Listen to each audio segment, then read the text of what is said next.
What's good? What's happening? What's really going on? This the Clenz coming at you yet again to tell you something interesting. So, I know, like you know, that we have all heard this phrase that history repeats itself, right? You know, you've heard that phrase. You know, they tell you it in school. You know, maybe you've heard it from friends or, I don't know, somebody on TV, what have you.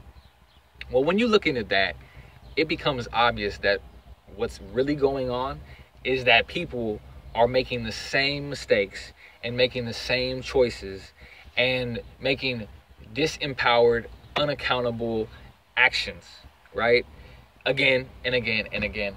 And this causes similar themes throughout history, which is essentially the expanse, the growth, and the climax of a civilization, and it becomes so unsustainable that it collapses, right? And we see this, in all very successful and well-known civilizations throughout history, including our own, even though, it hasn't been, I don't think it's been anything too catastrophic, okay, on the grand scheme of things, but we definitely follow that pattern as well.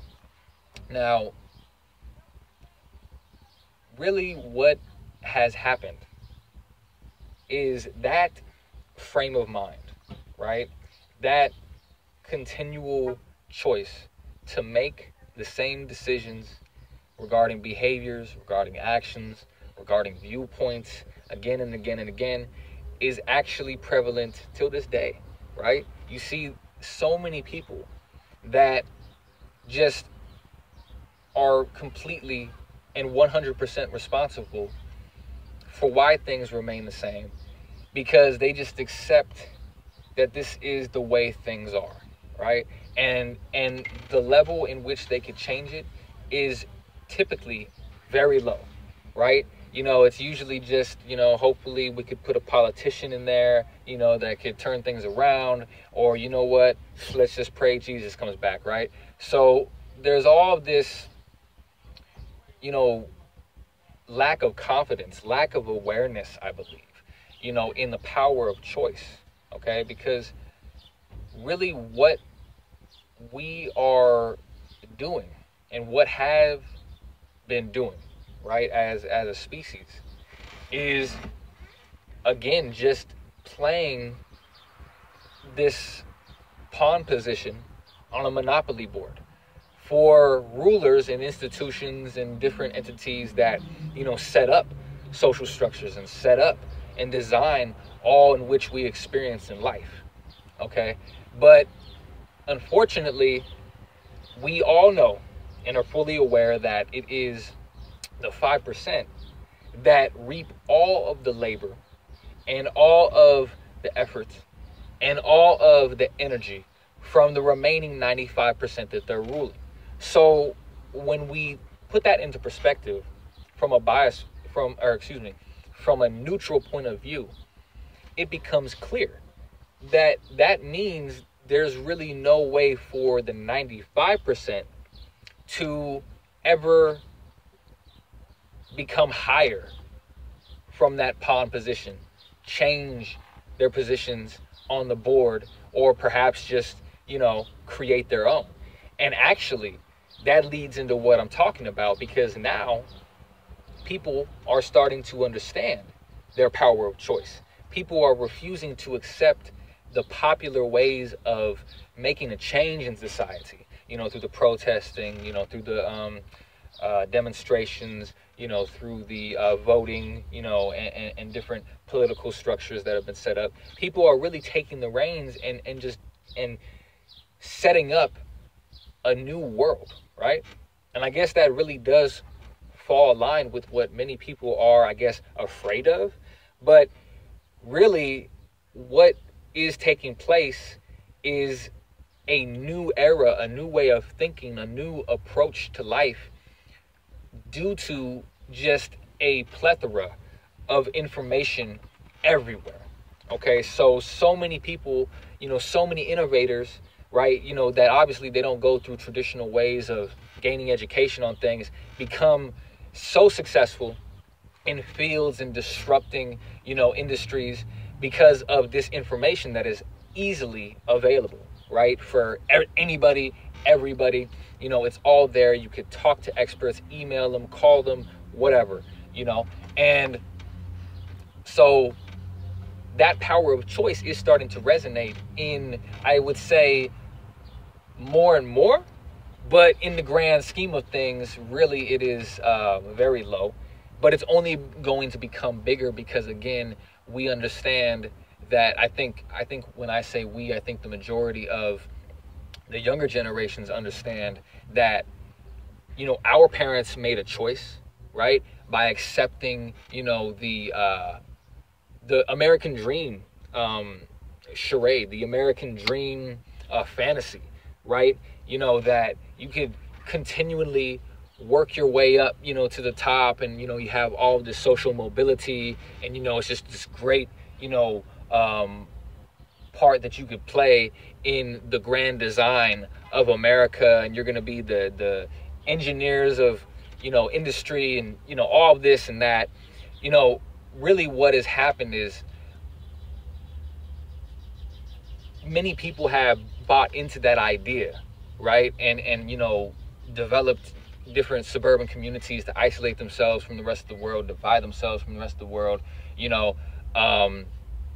accept the poor quality of food, water, air, accept all of the bullshit through the media, accept all of these policies that, put so much power into the bankers, big corporations, and really restrict the rights on people, and create so many laws and so many policies and so many confusing jargon that it's impossible for people not to break a law and get charged and, get wrapped up in everything.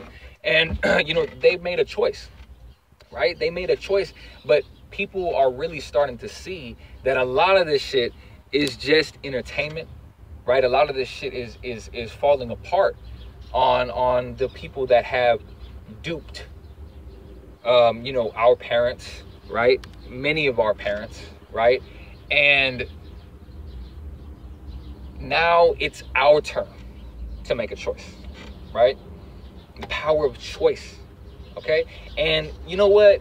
Really, I think that might be overwhelming because a lot of people, they're wrapped up in thinking that they're just, I don't know, insignificant in terms of how they can influence, other people and society and stuff like that. So really, it all starts with just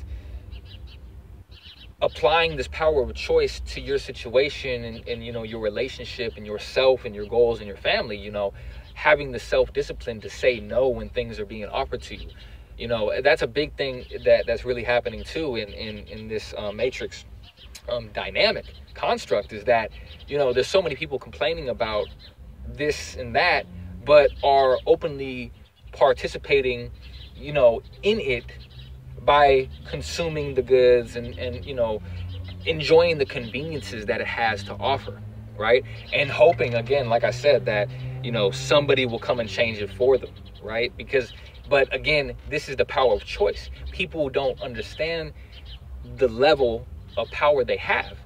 But like I said in the beginning, man, just by people investing in themselves, right? The sustainability of their own well-being, their families, their communities, their towns, not accepting any bigotry, not accepting any division concepts, not accepting any of this inferior, superior ideologies and blah, blah, blah, and all the shit that has led us to now. This is what is actually going to change and I believe distribute the wealth, okay, of the population more evenly. Because soon, again, the fiat currency we're going to lose confidence in that here soon enough, because it's going to be worthless sooner or later. And, many cryptocurrency providers, like Bitcoin and Ethereum, already understand this and have created alternatives that are designed for sustainability, right? And transparency. Okay, so it's resolving many of the struggles that we've had in this matrix, right? Transparency and sustainability. Okay, so again, the power of choice in really believing like do you even know who you are? Like you're not what you do. You know, like people, you know, there's this common thread, I guess, you know, communication introductory type of thing that happens, you know, like what do you do? Right? But it's like really what do you do isn't limited to just where you work, right? And when you describe yourself in such a way, you reveal your frame of mind as being very limited because, I mean, do you know who you are? Because who you are is not simply what you do, right? And people don't understand the power of this, right? That you are connected to the whole, right? You are connected to this entire environment that you can see visually and can't see through your visual senses. All of this you are contributing to, and you are part of, you can access to, right? You are the creation of the creator. It's just like in a computer, it's just like a lot of these systems that are set up where it's like, okay, we know that, you know, things are connected and they all work together, but where's the main power source? There has to be. So who knows really, and I'm not talking about any type of religious thing or anything like that, because who knows really what's happening on that supernatural level and you know, God or whatever they call it, right? But I am saying this, that you are not just what you do. You're not just your job. You're not just your name. You're not just where you came from. You're not just your age. You're not just your race, your beliefs, your cultures. You're not any of that. You are directly connected and are a little walking, talking universe, right? And you have access to that based on the choices that you make, because the choices that you make are going to dictate how easily you can access all of which you are part of, okay? So make the choice. Be strong for yourself, your health, your family, and the future. This is about the future, man. Because we have to make a different choice than our parents did. We can no longer accept this, and people are understanding that, okay? And through technology, I think it's becoming very challenging for, you know, certain institutions that have been very, very much influential for long to maintain, okay? And it's causing a lot of disarray. It's causing a lot of fuckery. But at the same time, all of that is leading us to now. To me, communicating this message to you, okay? Because if you're watching this video, obviously you've been thinking about the same thing, all right? So execute your power of choice in all situations. If the governments and the authorities and the institutions that you are participating in are rightfully doing you wrong, then you have the power of choice in all situations, okay? And the more that you refuse the conveniences of their unsustainable social model, the more you will tap into the power that resides within, right? The self-sufficiency, right? The imagination, the creativity, the innovation, the intelligence, the awareness, okay? So, peep game, make the choice, and until next time, it's the Clenz.